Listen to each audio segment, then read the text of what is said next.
Imagine waking up every morning wondering if today is the day you die. You eat, you breathe, you blink. But every sound, every footstep outside your cell could be your last. No warning, no countdown, no goodbye. Just silence, until the moment it ends. The air is damp, the walls drip with black stains from years of leaking water.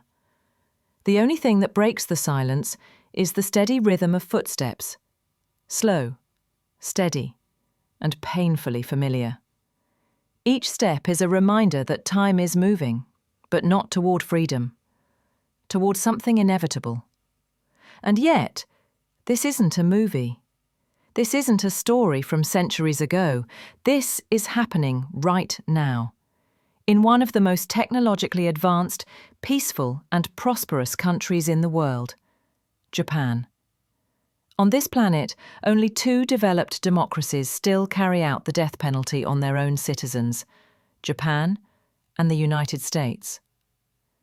But what separates the two isn't just how they execute, it's how they make people wait for execution. And that difference might make you question what we really mean when we say the word civilized. Japan, the land of bullet trains, neon skylines, and the quiet order of a society built on discipline. To the outside world, it's a country where everything works, where crime is low, streets are clean, and justice seems fair. But behind that image of harmony lies a justice system that operates in shadows.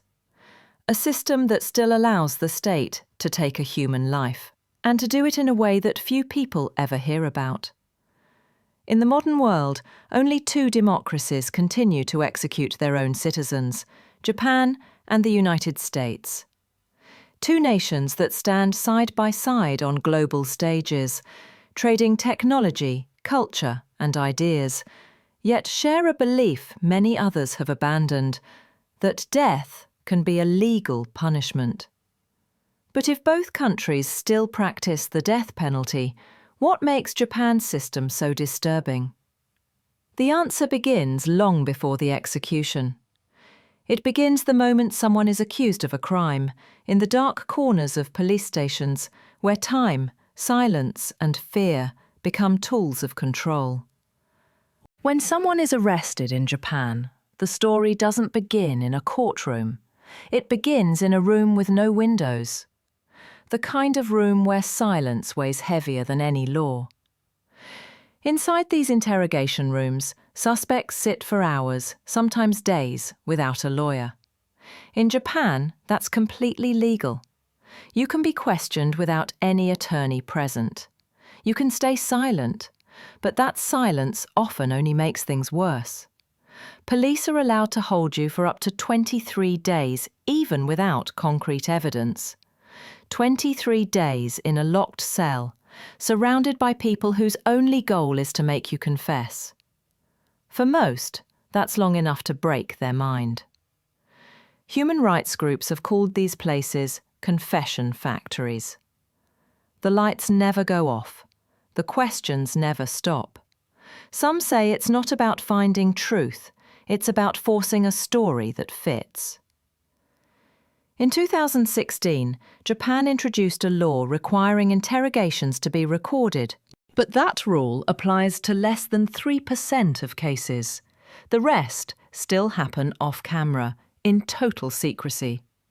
What happens in those rooms rarely leaves them. But every now and then, a story escapes. And one of those stories belongs to a man named Iwao Hakamada, a name that would become the symbol of everything broken in Japan's justice system. In 1966, a man named Iwao Hakamada was arrested for the murder of 4 people. He was a former boxer, quiet, disciplined, and by all accounts, ordinary. But once he stepped into that interrogation room, his life ended in everything but name. For 20 days straight, Hakamada was questioned for over 240 hours. There were no cameras, no lawyer, no witnesses, just him and the police. He later said he was beaten, deprived of sleep, and threatened until he couldn't think clearly. After nearly 3 weeks, exhausted and broken, he confessed. Not because he was guilty, but because he wanted it to stop. That single confession sealed his fate. He was sentenced to death. And then he waited. 1 year passed, then 10, then 20, 30, 40. By the time he reached 50 years on death row, Iwao Hakamada had become the longest-serving death row inmate in human history. Half a century spent in a tiny cell, alone, not knowing if each sunrise would be his last. That uncertainty, that silent, endless waiting, destroyed him. When he was finally released in 2014, after new DNA evidence suggested he might be innocent, he was 78 years old. He walked out of prison a free man, but not the same man who walked in. His mind was fractured. Doctors said his mental state was so fragile it was unclear if he still understood the world around him. And even after all that, the system still hasn't cleared his name.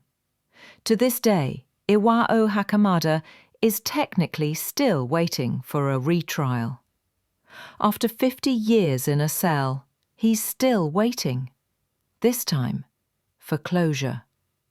His story isn't just a tragedy.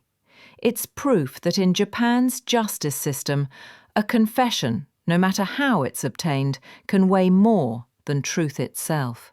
In Japan, the numbers tell a story that looks clean, almost comforting. Out of every 100,000 people, only 39 are imprisoned. Compare that to the United States, where the number skyrockets to 655.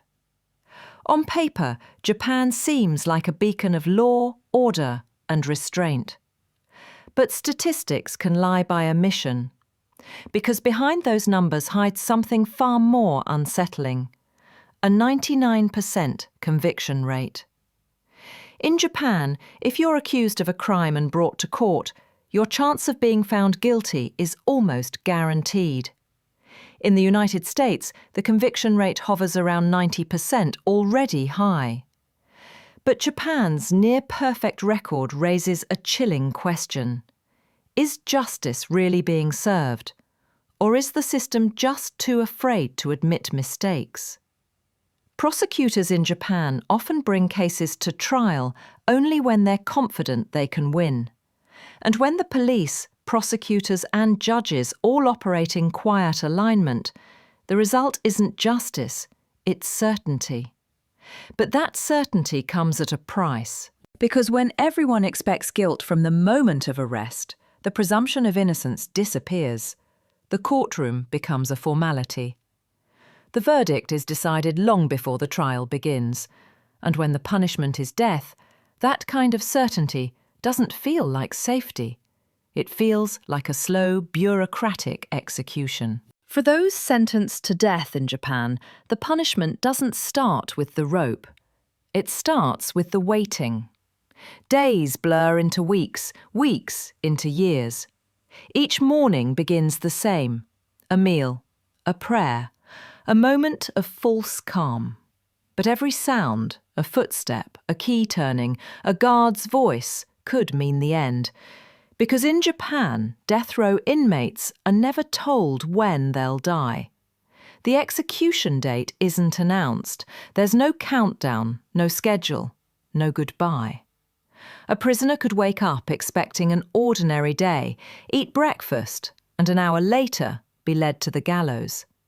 Some are told only minutes before. Psychologists call this the death row phenomenon, the mental breakdown caused by years of isolation and constant fear. Prisoners lose track of time. They forget how to talk to people. Their minds circle endlessly around the same thought. Is it today? Families suffer too. One wife of a condemned man said every time the phone rang, her heart stopped. Every knock on the door felt like news that her husband was gone. She couldn't sleep, couldn't work. couldn't live, because death was always present, but never arrived. Even inmates who appeal for retrials aren't safe. Japanese law says executions should happen within 6 months of sentencing, but in reality, it can take decades, and the government can still execute someone even while their appeal is pending. In the United States, prisoners at least know their date. They can prepare, write final letters, say goodbye. But in Japan, death comes like an ambush. No warning, no closure, just silence, and the sound of footsteps in the hallway. When the final moment arrives, the difference between Japan and the United States becomes painfully clear. Not just in how they kill, but in what they try to hide. In Japan, there is only one method of execution: hanging. The condemned is blindfolded and dressed in white, the colour of mourning. 3 officers stand behind a curtain, each with a button in front of them. When the order is given, all 3 press their buttons at the same time, but only one actually triggers the trap door. None of them ever know who did it. It's a small psychological trick, an attempt to share the guilt, to make death feel like a collective act instead of a single decision. But the result is the same. A life ends in silence. In the United States, the story is different, and yet just as haunting. The most common method is lethal injection, a clinical ritual meant to look humane. The prisoner is strapped to a table, injected with 3 chemicals, one to sedate, one to paralyse, and one to kill. But the illusion of mercy fades quickly. Many of those injections have gone wrong, needles misplaced, doses miscalculated, prisoners gasping for breath as their hearts slowly stop. Doctors refuse to participate because it violates the oath to do no harm. That means the people performing these executions often have no medical training at all. And in some US states, prisoners are even given a choice: the electric chair or the firing squad. A choice that feels less like freedom and more like deciding how you want to suffer. Whether it's the quiet drop of a trap door or the whisper of a syringe, both nations try to make death look orderly. But the truth is the same. There is no clean way to kill. You might think that after hearing how Japan executes its prisoners, there would be outrage, protests, debates, a national reckoning. But the truth is the opposite. Nearly 80% of Japanese citizens support the death penalty. In a country known for compassion, harmony, and restraint, that number is staggering. How can a nation that values order and respect also embrace such a brutal form of punishment? Part of the answer lies in Japan's culture itself, a deep trust in authority, and a belief that the justice system is fair. When someone is arrested, most people assume they must be guilty. After all, why would the police make a mistake? It's a mindset shaped by centuries of social conformity, where standing out, even to question authority, feels dangerous. So the death penalty becomes less of a moral issue and more of a quiet agreement. If someone broke the rules, they must deserve what's coming. In the United States, public support is much lower. Around half of the population still believes in capital punishment. Yet the country executes more people each year than Japan. So while the US kills more often, Japan's support runs deeper. It's a silent acceptance woven into the national psychology. Proof that sometimes the most dangerous form of cruelty isn't loud or angry. It's calm, rational, collective. The rest of the world has been watching and judging. The United Nations has repeatedly condemned Japan's system, calling its secretive executions and prolonged solitary confinement a form of psychological torture. Human rights organisations have demanded reform, urging the country to join the growing list of developed nations that have abolished the death penalty entirely. In 2019, as Japan prepared to host the Tokyo Olympics, global pressure reached its peak. International voices called on the government to end executions as a show of modern values, a gesture that would match its image as a leader of progress and technology. But nothing changed. The gallows stayed standing. The irony, of course, is that the United States, the other major democracy that still executes its citizens, has hosted multiple Olympics without changing its own stance either. Both nations, so different in culture and philosophy, quietly share one thing in common. When it comes to state-sanctioned death, neither bows to the world's opinion. And maybe that's what makes this issue so haunting. Progress, it seems, doesn't always mean compassion. A country can lead in science, technology, and culture, and still choose to end lives behind closed doors. The question isn't whether Japan or America is worse. The question is whether a truly civilized society can justify killing in the name of justice and still call itself modern. Somewhere, right now, a man is sitting alone in a cell in Japan. The light above him hums faintly. His breakfast tray sits untouched. He doesn't know it yet, but today is his day. A door will open, a voice will call his name, and for the first time in years his waiting will end. When that moment comes, it won't make headlines. It won't appear on breaking news or trend online. It'll happen quietly, deep within the system of a country the world calls peaceful. That's the paradox, the calm efficiency of death dressed in modernity. The idea that justice can exist without mercy and order without compassion. The question is no longer why these nations still execute. It's how long we'll keep pretending that progress and punishment can coexist. Because maybe the real cruelty isn't the rope, or the needle, or the shot. Maybe it's the silence that comes before them. The silence of people who know and choose to look away.